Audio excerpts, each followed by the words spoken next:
The air on auction day always tasted the same, a gritty cocktail of dust, diesel exhaust, and cheap coffee.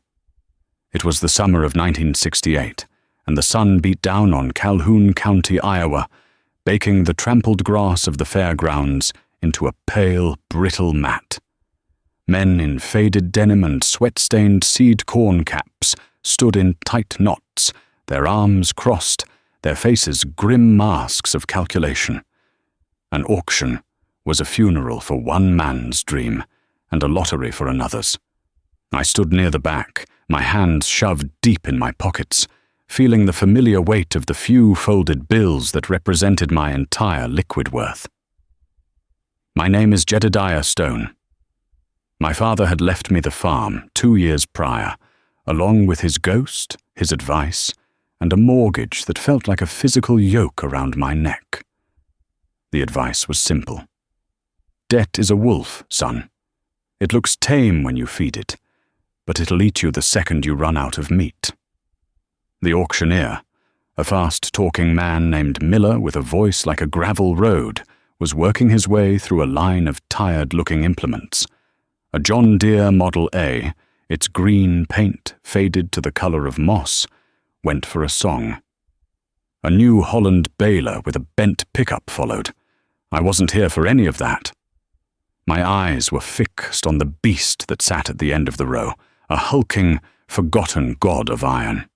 It was a Caterpillar D6, a 9U series from the early 50s. It wasn't just used, it was abused. 10 tons of yellow iron had surrendered to the Iowa weather, its paint peeling in leprous patches to reveal a deep, angry rust. The blade was scarred and bent at one corner. The hydraulic lines were cracked and weeping a black, sticky fluid, and the left track sagged like a broken jaw, a single pin sheared clean off. It looked less like a machine and more like a monument to failure. "All right, folks, what are we looking at here?" Miller's voice crackled through the cheap horn speaker. "A genuine Caterpillar D6. She's a little rough, boys, I'll grant you that. The pony motor's seized, and we ain't heard the diesel turn over in Lord knows how long. We're selling it for scrap value, as is, where is. Who'll give me $500 to start it off? $500 for 10 tons of American steel!" A low chuckle rippled through the crowd. $500 was the price of a decent heifer, not a dead bulldozer you'd have to cut apart just to move. A voice, slick and confident, cut through the murmuring. "I'll give you 200, Miller, and that's only because my boy needs a new sandbox." The crowd turned. Richard Vance leaned against the fender of his brand-new pickup, a gleaming Ford F-250 that still had the dealer's shine on the tires. Vance was my neighbor to the west. His father had co-signed a massive loan for him to buy the old Henderson place, and Rich had immediately plowed under every fence line and bought the biggest, newest equipment money could buy. He farmed from the air-conditioned cab of an international harvester, 1066, listening to the radio, while the rest of us baked in the sun on our open-station tractors. He saw farming not as a way of life, but as a numbers game played with the bank's money. Miller pointed a finger at him. 200 from Mr. Vance. He's a comedian, folks. Who'll give me 250? 250 to get it going." Silence. The men looked at the Dozer, then back at Vance, and a few of them smirked. They were on his side. They saw the future in his shiny red tractor, not in my father's meticulously maintained but aging John Deere 4010. I took a breath. The air felt thick. 225, I said. My voice was quiet, but it carried in the lull. Every head swiveled toward me. Vance's smirk widened into a grin. He pushed himself off his truck and sauntered over, his new boots kicking up dust. "Stone," he said, loud enough for everyone to hear. "What in God's name are you going to do with that thing? Anchor your house down in a tornado?" The laughter was louder this time. I kept my eyes on the auctioneer. 225 is my bid, Miller.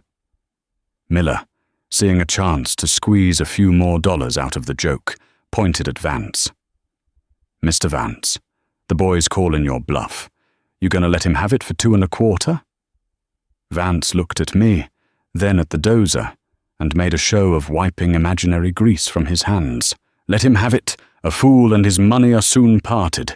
He'll spend more than that just hauling it to the junkyard." "Sold!" Miller's gavel cracked like a gunshot. "For $225 to Jedediah Stone. Good luck to you, son. You're gonna need it." The crowd dispersed, moving on to the next item, the moment of drama already forgotten. Vance walked past me, clapping a hand on my shoulder that was meant to feel friendly, but felt like a brand. "You ever get that thing running, Jed, I'll eat my hat.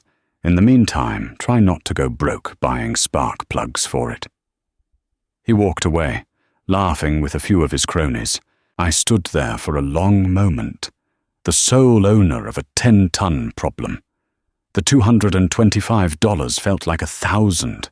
It was grocery money, fuel money, money for the parts I needed for my own corn planter, and I'd just traded it for a pile of rust that hadn't moved under its own power in a decade. Getting it home was the first nightmare. I had to pay a heavy hauler from town, another $50 I didn't have, to winch it onto a lowboy trailer. The sound of its frozen tracks groaning and scraping against the steel deck was the sound of my own foolishness. We crept back to my farm at 10 miles an hour, the truck straining, the dead weight of the D6 pressing down on my mind as much as on the trailer's axles. He dropped it in the grassy patch behind my machine shed, the one place the ground was firm enough to hold it without sinking to China. The hauler took my money, shook his head, and drove away without another word. And then I was alone with it.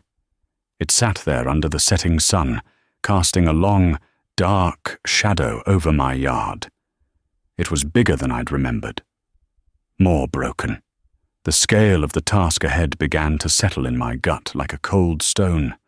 Every bolt was the size of my fist. Every piece of steel was too heavy to lift alone. The engine was a fortress of cast iron, and I didn't even know if its heart was still beating. I walked a slow circle around it, running a hand over the cold, rough steel.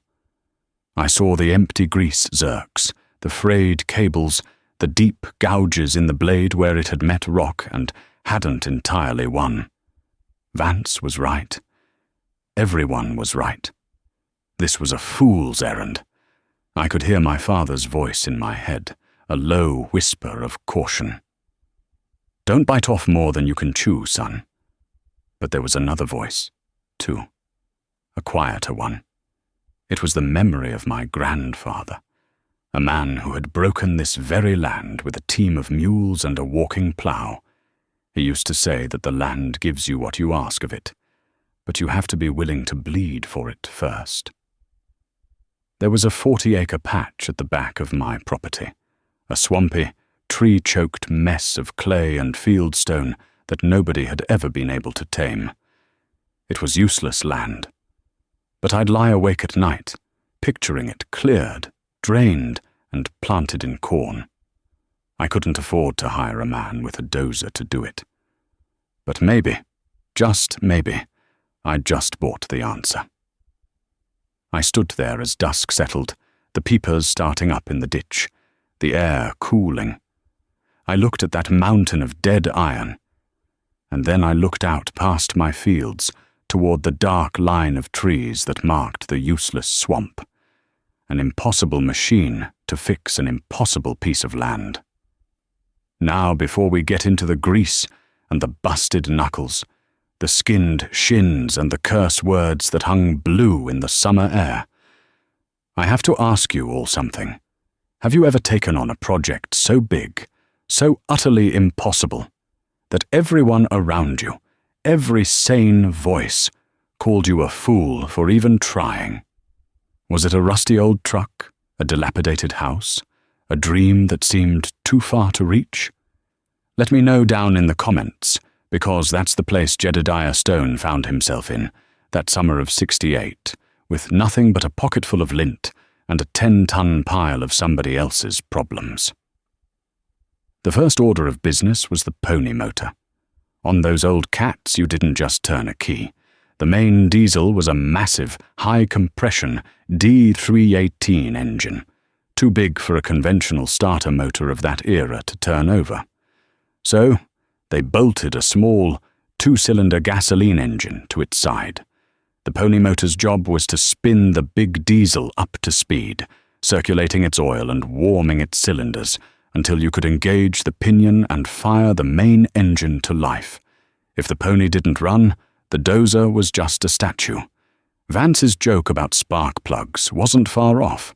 I pulled the plugs from the pony, and they were black, oily, and fouled beyond recognition. That was the easy part. The carburetor was a mess, a tiny, intricate maze of jets and floats gummed up with a varnish of evaporated decade-old gasoline. I spent an entire day taking it apart on my workbench, soaking the brass pieces in kerosene, cleaning every minuscule passage with a piece of fine wire, and reassembling it with a new gasket I had to cut myself from a sheet of cork. When I went to turn the pony over with the hand crank to test for compression, it wouldn't budge. Seized solid. My heart sank. This was where most men would have given up and called the scrapyard. I poured a mixture of diesel fuel and Marvel mystery oil down the spark plug holes, hoping it would seep past the piston rings and break the bond of rust that had welded them to the cylinder walls. I let it sit for 2 days, tapping on the side of the engine block with a ball-peen hammer, hoping the vibrations would help the oil penetrate. Every morning, I'd come out and put the long crank on the pony's crankshaft and lean into it. Nothing. It was like trying to move a mountain. On the 3rd day, Vance drove by on the county road, slowing his big 1066 down just enough to give me a long, theatrical honk of the horn before speeding up again, leaving a cloud of dust to settle over me and my monument. The shame burned hotter than the sun. That evening, I came at it with a new resolve. I put a 4-foot cheetah pipe on the crank handle for more leverage. I planted my feet, took a deep breath, and pulled with every ounce of strength I had. I felt a slight give. It wasn't much, just a tremor through the steel. I pulled again, my back screaming in protest. A groan came from deep within the engine, a horrible, grinding sound of rust breaking free. And then it moved. Just an inch, but it was an inch of hope. For the next hour, I worked the crank back and forth, a fraction of an inch at a time, adding more oil, until finally it completed a full, gritty rotation. The pony motor was free. Getting it to fire was another war. The magneto, which provides the spark, was dead. I had to take it off, file the points, and retime it. The fuel line was clogged. The sediment bowl was full of rust. It was 1,000 small, frustrating problems. But after a week of nights spent hunched over that little engine with a greasy rag and a set of wrenches, the moment came. I pulled the crank rope, and it sputtered. I choked it and pulled again. It coughed, belched a puff of blue smoke, and then roared to life with a deafening, popping racket. It was the most beautiful sound I'd ever heard. Now for the main event. I let the pony motor warm up, its exhaust pipe glowing a dull red in the twilight. The procedure was complex, a ritual known to a generation of old-timers. I engaged the clutch that connected the pony to the diesel's flywheel. I opened the compression release levers on the big D318. The little engine strained, its happy pop, pop, pop, dropping to a determined chug, chug, chug as it began to turn over the 6 massive pistons of the diesel. I watched the oil pressure gauge on the dash, waiting for the needle to flicker. It took a full minute, but then it trembled and climbed. Oil was circulating. I let it spin for another 5 minutes, the heat from the pony's cooling system warming the diesel's intake manifold. This was the moment of truth. I pushed in the compression release levers, one by one. The load on the pony motor grew immense. The chugging deepened, the whole 10-ton machine vibrating. I throttled the diesel to half, pulled the pinion lever to engage the pony's gear with the diesel's flywheel, and prayed. For a second, nothing happened. The pony strained, almost stalling. Then, one of the diesel's cylinders fired. Whoomp! A cloud of black soot shot out of the thick exhaust stack. Then another. Whoomp! The rhythm quickened. Whoomp! Whoomp! Chug! Whoomp! The entire machine began to shake violently. I gave it more throttle, and with a deafening roar that echoed off the barn, the D318 diesel engine caught. It bellowed to life, a deep, earth-shaking rumble that vibrated through the soles of my boots and into my bones. It was the sound of resurrection.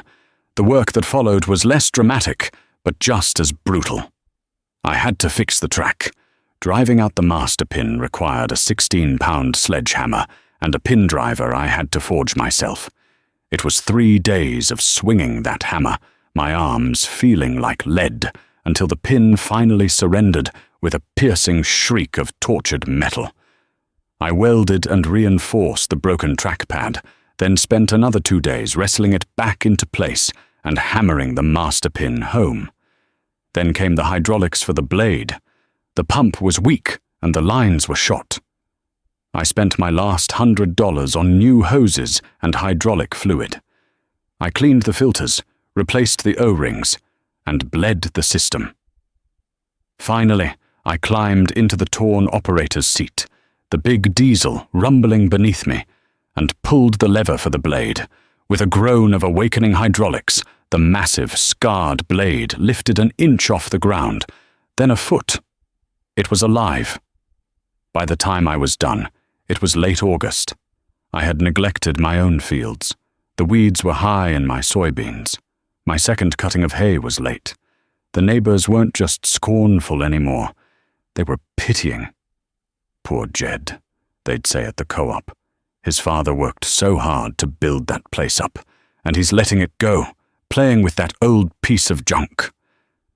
But they didn't see what I saw. I drove the D6 out of the yard for the first time, its metal tracks clanking and chewing up the lane. I drove it to the back 40, to the edge of the swampy wilderness that had defeated my father and his father before him. I dropped the blade, pushed the throttle forward, and for the first time, I took a bite out of the land that had been worthless for 100 years. The Dozer didn't hesitate. It tore through saplings and pushed aside rocks the size of washing machines, as if they were pebbles. This wasn't just a machine. It was an equalizer. The calendar turned. 1969 became 1970, then 71. Every spare hour I had, every day it wasn't raining or snowing, I was on that D6.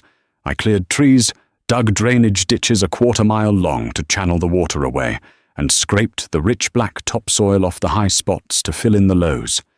It was slow, painstaking work. I burned hundreds of gallons of diesel. I broke parts and had to learn to weld and fabricate my own repairs. I was always covered in a film of grease and dirt. While I was toiling in my swamp, the world was changing. In 1972, the news came over the radio. A massive grain deal with the Soviet Union. They were buying millions of tons of American corn and wheat. Overnight, the price of corn didn't just go up. It exploded. It went from $1.50 a bushel to $3, then $4. A wave of prosperity washed over the heartland like a flood. For men like Richard Vance, it was like winning the lottery. He had gone deep into debt to buy land and equipment, and now that gamble was paying off in spades. The bank, seeing the price of his crops double, was eager to lend him more. He bought the 200 acres south of him when old man Hemmings retired. He traded in his 1066 for a brand new Steiger Panther, a massive 4-wheel drive articulated beast that could pull a 12-bottom plough. It was the first one in the county, and he'd drive it up and down the road just to show it off. He built a new harvester silo that gleamed blue against the sky, and a grain leg with a drying system that could handle 10,000 bushels a day. He was a local hero, the embodiment of modern, aggressive farming. My neighbors followed his lead. They used their newfound crop income not to pay down their debt, but as collateral for more.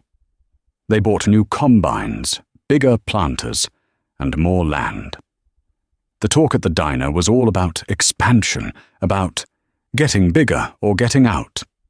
And then there was me. I was making more money too. The corn I grew on my established fields was worth a fortune, but I wasn't spending it.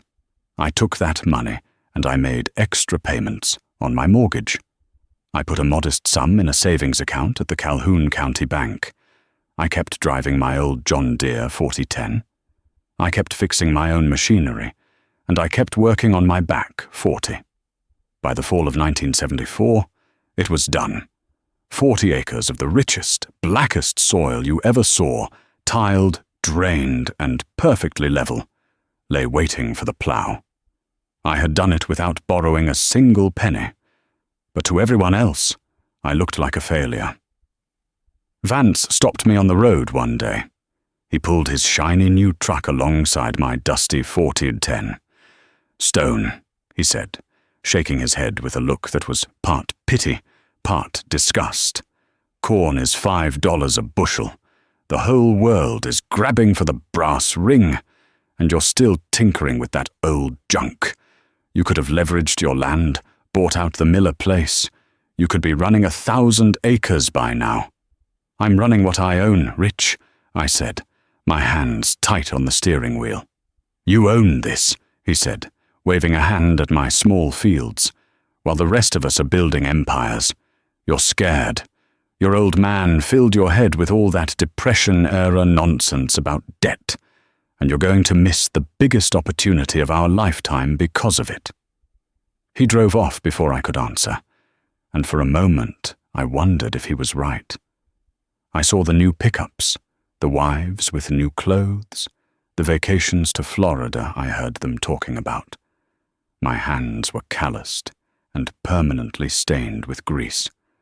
My biggest accomplishment was a field nobody even knew I had. That winter, I went to the bank to make my final mortgage payment. Mr. Abernathy, the bank president, was a man in his late 60s, with a kind face and eyes that had seen farmers come and go for 40 years. He stamped my papers with a heavy finality and slid them across the desk. "Congratulations, Jedediah," he said, extending a soft, dry hand. "You're a free man. Your father would be proud." "Thank you, sir," I said, feeling a weight lift off me that I had carried for years. "It's a rare thing these days," he said, leaning back in his leather chair. He lowered his voice. "I see these other boys. They come in here, showing me their profit margins. They're making money hand over fist, but they're leveraged to the hilt. Their operating loans are bigger than what their grandfathers paid for their entire farms.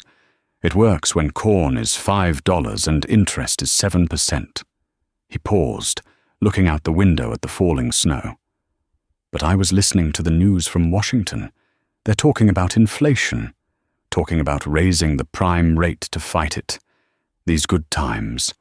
I just hope the boys know they don't last forever. I left the bank that day, feeling a strange mix of pride and unease. I owned my land, free and clear. I had a new 40-acre field, paid for in sweat, waiting for spring. But Abernathy's words stuck with me. I looked at the new silos and giant tractors dotting the landscape, all bought with the bank's money, all resting on the promise that the price of corn would never fall and the cost of money would never rise. And as I looked out over my own modest, paid-for fields, I felt a cold dread creep in, the quiet certainty that a storm was coming, and most of my neighbors were building their houses out of straw. The good years from the mid-70s onward had a strange, feverish quality. The price of corn stayed high, and the price of land climbed with it, a frantic race toward a sky that seemed to have no ceiling. The hum of new, bigger machinery was constant, a diesel-powered chorus of prosperity. But by 1979, the music began to change. The rhythm faltered. It started not with a bang, but with a whisper on the radio, a news report about trouble in Afghanistan, followed by President Carter's announcement of a grain embargo against the Soviet Union. Our biggest customer was gone. Just like that. The effect wasn't immediate, but it was like watching a slow-motion avalanche start miles away. The price at the grain elevator in town began to slip. $4 a bushel became $3.75, then $3.50. The men at the co-op stopped talking about expansion and started complaining about the government. They blamed Washington, they blamed the Russians, they blamed everyone but the numbers in their own ledger books. Then the sky turned against us. The summer of 1980 arrived hot and breathless. The rain simply stopped. Day after day, a merciless sun beat down from a hazy white sky. The corn in the fields, the very corn that was the collateral for a mountain of debt, began to suffer. The leaves curled inward during the day, a desperate attempt to conserve moisture, turning a sickly, pale green. The tassels emerged weak and shed their pollen before the silks were ready, resulting in poorly filled ears. I walked my own fields, the baked earth cracking under my boots, and felt the same anxiety as everyone else. But my anxiety was about yield, not survival. For men like Richard Vance, it was a different story. His massive operation required a massive cash flow just to service the debt. A 20% drop in yield wasn't a setback. It was a catastrophe. His new equipment, the gleaming symbols of his success, began to show its own kind of thirst. The big Steiger Panther, with its dual tires and air-conditioned cab, consumed diesel at a rate that would make an oil sheik blush. With inflation driving fuel prices up, just keeping its tank full was a crushing expense. Then, one afternoon in late July, I saw it sitting idle in the middle of one of his fields, a plume of black smoke frozen against the sky. A few days later, the dealer's service truck was parked next to it. The talk at the parts counter was that a final drive had gone out. The repair bill, they whispered, was over $10,000. $10,000 for a single gear, a cost that would have bought a whole tractor a decade earlier. I saw the first real cracks in Rich's carefully constructed facade one morning at the diner. He was arguing with his wife, Sarah, their voices low but sharp with tension.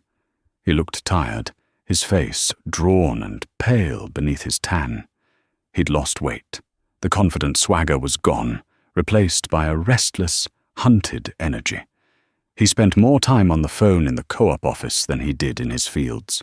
His voice, a low murmur of pleading and bargaining, with a banker I imagined was growing less patient by the day. My old D6, however, asked for very little.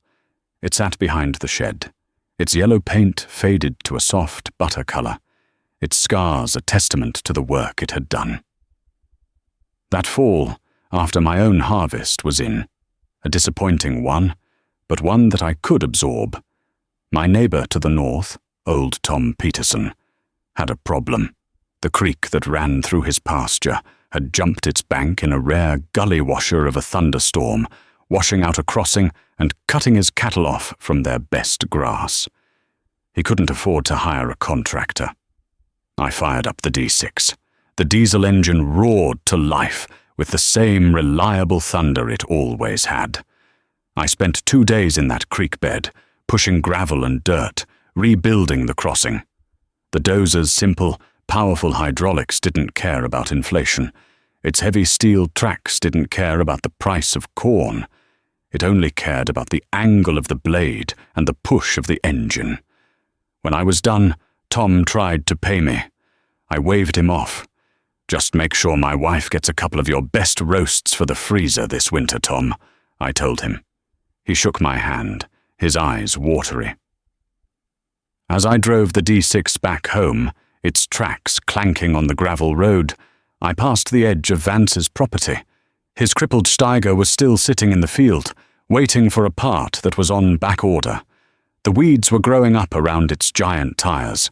It was a monument to a new kind of poverty, the kind where you could be surrounded by $1 million worth of assets and still be broke.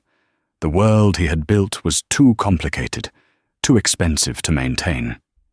And it was starting to eat him alive. The storm Mr. Abernathy had warned of finally broke in the winter of 1981. It came in the form of letters from the bank. The Federal Reserve, in a desperate war against inflation, had raised interest rates to levels that were once unimaginable. Prime lending rates soared past 20%. For the farmers who had financed their operations on variable rate loans, it was a death sentence. Their monthly payments didn't just rise, they tripled, quadrupled. It was like trying to tread water while someone handed you an anvil. The word foreclosure had always been a whisper in our community, a shameful secret from the days of the Great Depression. Now, it was a shout. The first was the Miller place, the farm Vance had so confidently predicted I should have bought. An auction was held on a cold, grey Saturday in March. It was nothing like the auction where I'd bought my Dozer. There was no good-natured joking, no sense of opportunity. The air was thick with despair. Men stood with their hands in their pockets, their faces hollow, watching a lifetime of work being sold off piece by piece to pay a debt that could no longer be paid. The bids were insultingly low. There was no money in the county. The machinery sold for pennies on the dollar. An outside investment group from Des Moines bought the land. The Miller family was gone by the end of the month. After that, the floodgates opened. Sale bills began appearing on the bulletin board at the co-op like obituaries. Every week, it seemed, another neighbor was going under. The community was gripped by a quiet, pervasive terror. Richard Vance held on longer than most. He fought it with everything he had. He sold off his herd of cattle. He sold the newer, smaller tractor he used for planting. He tried to get a second mortgage on his land, but the land itself was now worth less than what he owed on it. The bank owned him. The end came that fall. I saw the notice nailed to a telephone pole at the end of his lane. A public auction. All assets of Vance Farms to be liquidated by order of the Calhoun County Bank. A few days before the sale, I was working on a fence line that bordered his property when I saw him. He was standing at the edge of his home quarter, the original 160 acres his grandfather had homesteaded. He wasn't doing anything, just standing there, looking out at the rows of corn stubble that stretched toward the setting sun. His big blue harvestor silo stood silent, empty. His machine shed, usually a hive of activity, was dark. He looked smaller, diminished, as if the weight of his failure was physically compressing him. He didn't see me. He just stood there for the better part of an hour as the light faded. A captain watching his ship go down in a sea of debt. I felt no triumph, no vindication. I just felt a profound and terrible sadness for a man who had dreamed too big and woken up to a nightmare. While my neighbors were drowning, I was solvent. I had no debt. The money from my crops, even at lower prices, was mine to keep. I paid my property taxes, bought my seed and fuel with cash from my savings account, and repaired my own machinery. My life hadn't changed much from the boom years. My frugality, once a source of mockery, had become my shield. The old dietas, the very symbol of my supposed foolishness, was now a symbol of my freedom. It represented an asset I owned outright, a tool that could work for me without sending a bill to the bank. It had built a field that generated income, not debt. It had taught me that the slowest, hardest way was sometimes the only way that lasts. The morning of Richard Vance's auction was cold and damp, with a low, bruised sky that threatened a wintry mix. The crowd was a mirror image of the one that had watched me buy my Dozer all those years ago. The same faces were there, but the confident smirks were gone, replaced by fear and grim resignation. They were watching one of their own being sacrificed, and they knew it could just as easily be them. Mr. Abernathy from the bank was there, looking uncomfortable in his city suit and overcoat. Vance was nowhere to be seen. His wife, Sarah, stood on the porch of the farmhouse, her face a pale, stoic mask, as the auctioneer began to sell off their lives. The big equipment went first. The Steiger Panther, its final drive finally repaired, looked like a caged beast. The bidding was sluggish, pathetic.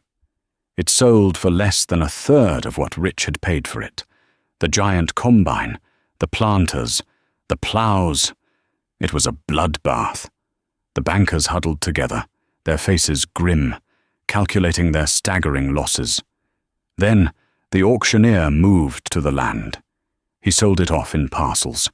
The 200 acres Rich had bought from the Hemmings place, the 80 acres to the north. Strangers with deep pockets, investors from the city, bought them up.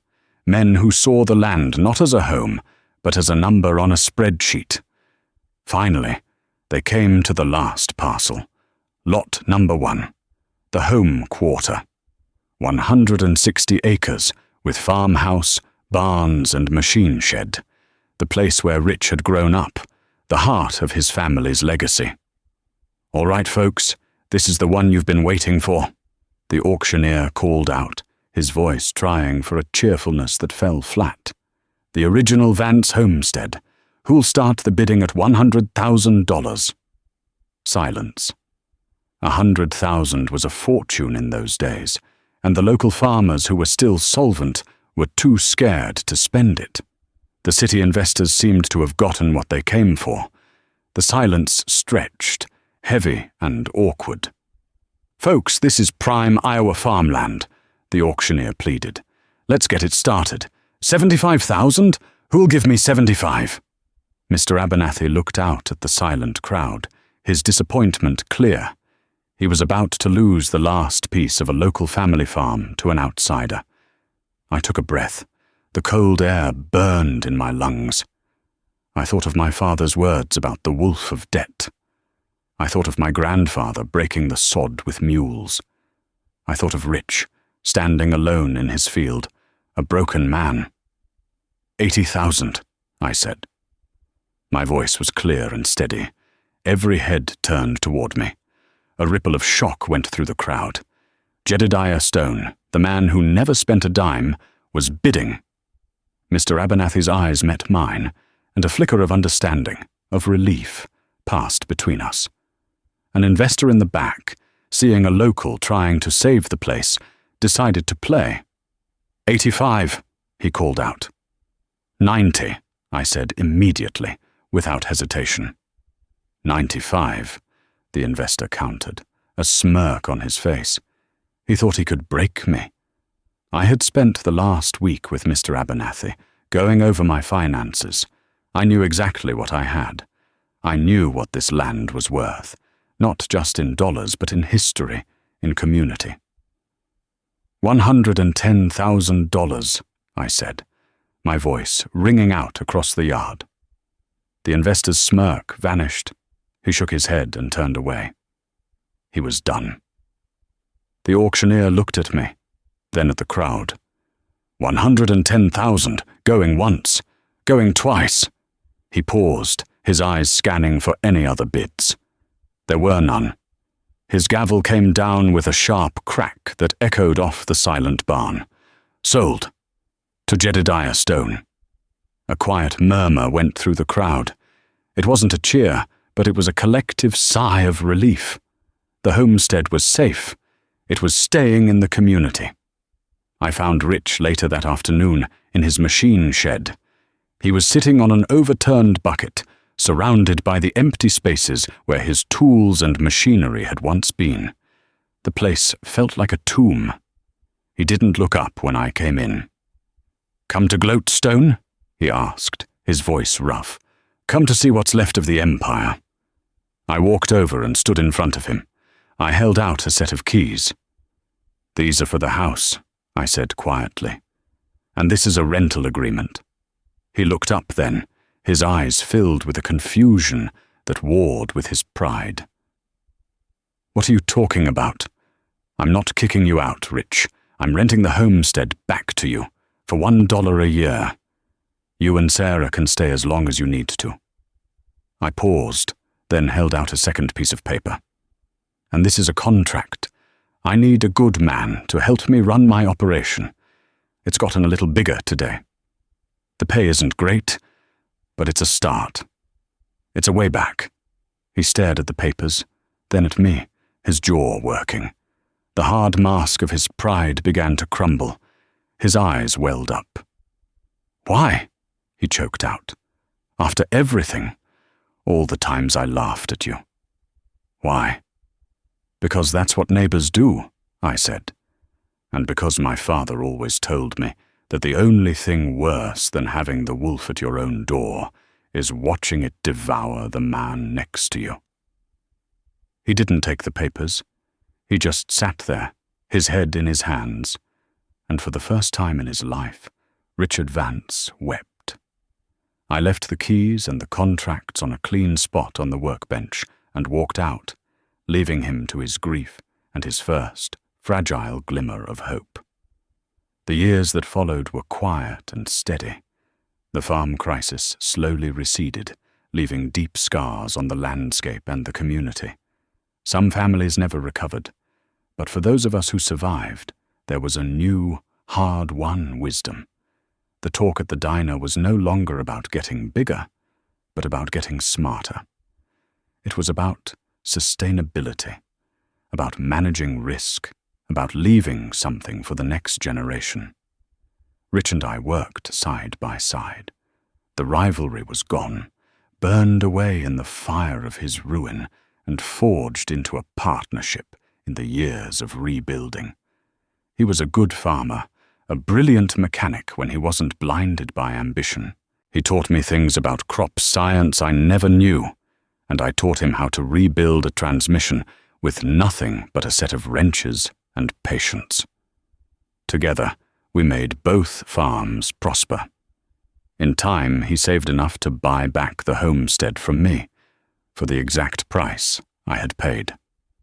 The day he handed me that check was the proudest day of his life. I eventually married a school teacher from town, and we had a son, Daniel. When he was about 10 years old, in the late summer of 1989, I found him out behind the machine shed, staring at the old Caterpillar D6. It didn't work much anymore. I kept it for sentimental reasons, a 10-ton reminder of where I'd come from. It sat in the tall grass, its yellow paint almost gone, but its form was still proud, still powerful. "Dad," Daniel asked, running a hand over the cold steel of the blade, "is it true what Mr. Vance says, that you built the back 40 with this old thing?" "It is," I said, standing beside him. "He said everyone thought you were crazy." I smiled. They did. And for a while, I thought they were right.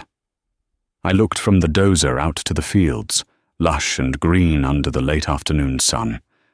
To the east, I could see the top of Rich's barn. The land was peaceful, healed. That machine taught me the most important lesson I ever learned, son. It taught me the difference between price and value.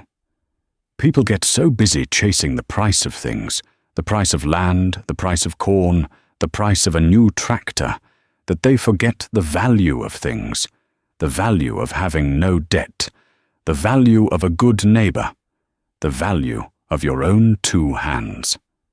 I put my hand on his shoulder. Your great-grandfather used to say that debt is a wolf. He was right. It'll promise you the world, but it will always come back to collect, and it always takes more than it gave. I pointed to the dozer. That old iron there, it never promised me anything but hard work. It demanded sweat and grease and busted knuckles, but everything it gave me, I got to keep.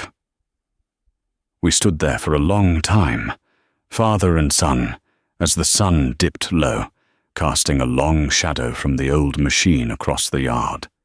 It was the shadow of a different kind of empire, one measured not in acres, but in resilience, not in dollars, but in peace of mind. And I knew, with a quiet certainty that settled deep in my bones, that it was a legacy that would last.